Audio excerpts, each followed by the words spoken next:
आज के सत्र में आपका स्वागत है। आज दूसरा दिन है। पहले दिन से थोड़ा बेहतर रहेगा, लेकिन यह भी सच है कि मन को साधना अभी भी कठिन लग रहा है। और कठिन क्यों न लगे, आखिर हम मन को वश में करने आए हैं और मन कोई साधारण चीज नहीं है। यह मन कैसा है? यह मन बंदर जैसा है। इसे ही कहा गया है मरकट मन। एक डाल छोड़ी दूसरी पकड़ ली, दूसरी छोड़ी तीसरी पकड़ ली। एक विचार छोड़ा दूसरा आ गया, दूसरा गया तीसरा आ गया। रुकता ही नहीं, टिकता ही नहीं। मन बहुत चंचल है, अस्थिर है और अशांत है। यह मन किसी पालतू पशु जैसा नहीं है, यह जंगली जानवर जैसा है। कोई भी जंगली जानवर, चाहे वह जंगली हाथी हो, जंगली भैंसा हो या कोई और जंगली पशु हो, उसे एक झटके में वश में नहीं किया जा सकता। जो व्यक्ति जंगली जानवर को साधता है वह क्या करता है? बहुत धैर्य रखता है, जल्दबाजी नहीं करता, डराता नहीं, गुस्सा नहीं करता। धीरे धीरे समझदारी से, प्रेम और धैर्य से वह जानवर से दोस्ती करता है। जंगली और साधे हुए मन का फर्क। अगर कोई जंगली हाथी शहर में घुस जाए तो कितना नुकसान करेगा। दुकानें तोड़ देगा, लोगों को कुचल देगा, पूरा तहलका मचा देगा। लेकिन वही हाथी जब साध लिया जाए तो उसकी पूरी ताकत हमारी सेवा में लग जाती है। वही ताकत अब नुकसान नहीं करती बल्कि कल्याण करती है। मन की ताकत बहुत बड़ी है। हमारा मन भी ऐसा ही है।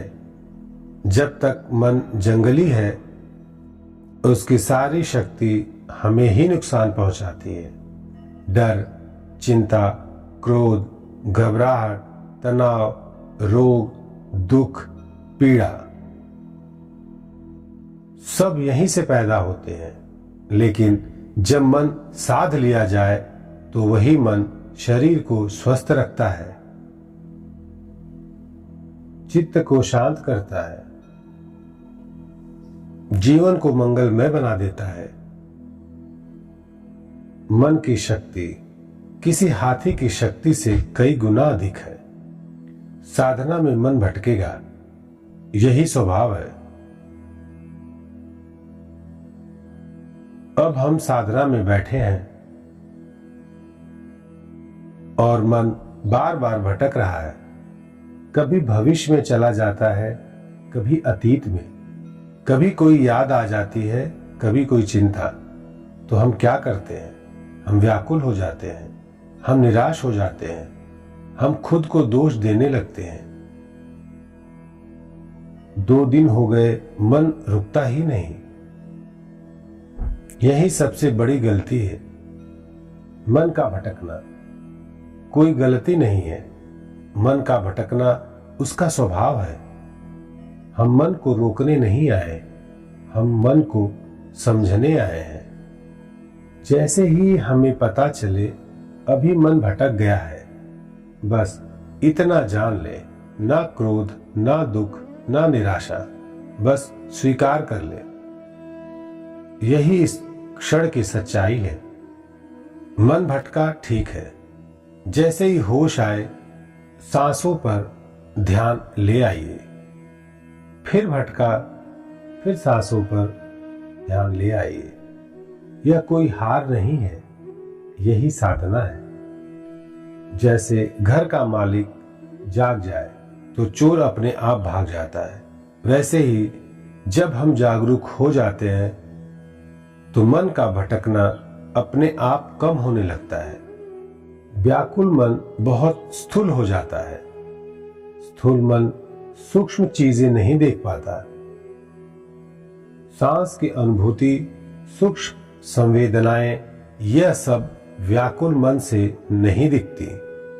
शांत मन अपने आप सूक्ष्म हो जाता है, सूक्ष्म मन संवेदनशील हो जाता है और तब सांस का छूना, ठंडक, गर्मी, हल्की कंपन, सूक्ष्म स्पंदन सब साफ साफ दिखने लगता है। जो नहीं दिख रहा उसे भी स्वीकार करें। अगर अभी सांस कहाँ छू रही है, यह साफ साफ नहीं दिख रहा तो भी ठीक है। यही इस क्षण की सच्चाई है। व्याकुल मत होइए, धैर्य रखिए, शांति से अभ्यास करते रहिए। पहले हम हर अनुभव को भोगते थे, अरे ये हो गया, अरे वह हो गया। अब हम सीख रहे हैं। सिर्फ देखना, सिर्फ जानना, यह हो रहा है बस। धीरे धीरे भोगता भाव कमजोर होगा, साक्षी भाव मजबूत होगा। आगे चलकर कर्ता भाव भी समाप्त होगा। फिर एक अवस्था आएगी जहां केवल घटना घट रही है और देखा जा रहा है। मैं भी धीरे धीरे मिट जाएगा। रास्ता कोई और नहीं चल सकता। मुक्ति का रास्ता हमें स्वयं ही चलना पड़ेगा। भूख मुझे लगी है तो खाना मुझे ही खाना होगा। प्यास मुझे लगी है तो पानी मुझे ही पीना होगा।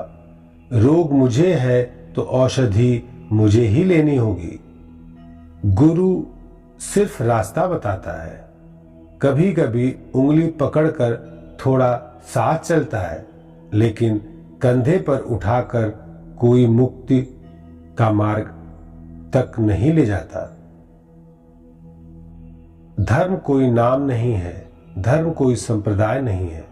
धर्म कुदरत का नियम है, जो नियम सब पर समान प्रकार से लागू होता है। धर्म का सार 3 बातों में है: दुष्कर्मों से बचना, कुशल कर्म करना, चित्त को निर्मल करना। बस इसमें कुछ जोड़ना नहीं है, इसमें से कुछ घटाना नहीं है। समय बहुत कीमती है।